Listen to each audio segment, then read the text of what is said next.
Hello everyone, my name is Curtis, and this is my video article about the Capcom series Monster Hunter. More specifically, Capcom's monthly content release schedule for the Monster Hunter series. Alright, before we dive into why I think Monster Hunter has one of the best monthly update schedules in the industry, let me give you a bit of background for any newcomers to the series. Monster Hunter is a multiplayer action RPG video game series created by Capcom. The first game in the series was released on the Sony PlayStation 2 back in 2004.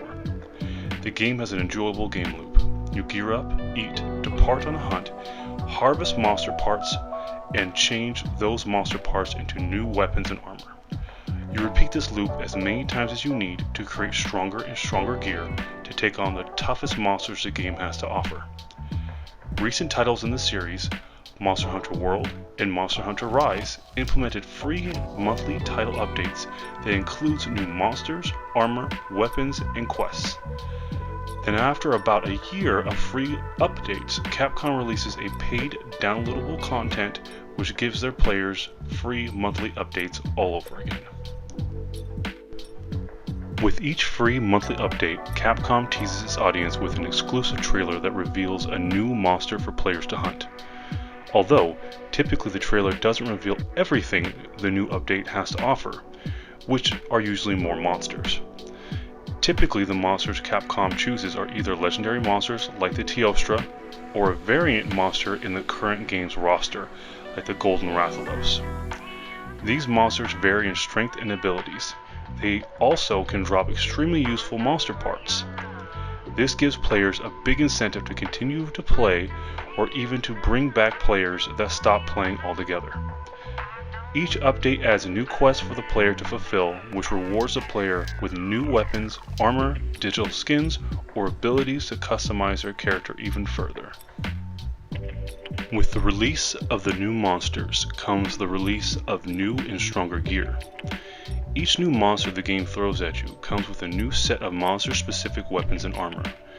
Every time you defeat a monster, you are then prompted to harvest them for their monster parts. These parts can be turned into the local blacksmith to create new weapons and armor. The newest game in the Monster Hunter series, Rise, gives the player 14 different weapon types to choose from, each having very different playstyles. From the long-range weapons like the bow or heavy bowgun, to the short-range weapons like the daggers or the greatsword. All these weapons are unique from one another and can vastly change your gameplay style. There are 5 different elemental types for your weapons and armor as well: fire, water, ice, thunder, and dragon. These elemental attributes can either enhance your weapons' attack prowess or increase your armor's elemental defense.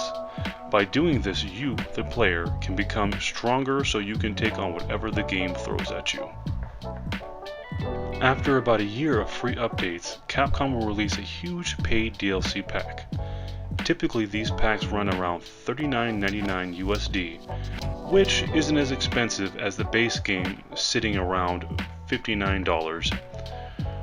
Monster Hunter World's major DLC pack was called Iceborne, and with Monster Hunter Rise they released Sunbreak.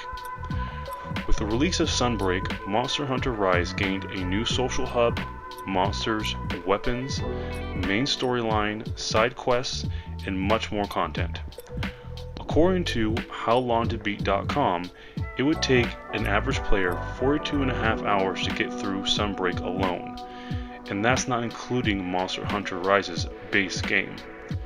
On top of that, once you include the future updates releasing in the following months, that number is only going to grow. So, I say all this because I believe Capcom has one of the best extra content release schedules that other companies could learn from.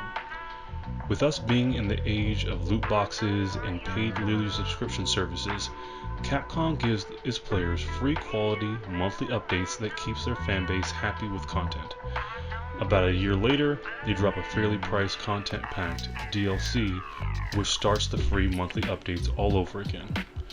This keeps the dedicated player playing the same game for years instead of dropping it for the next best thing.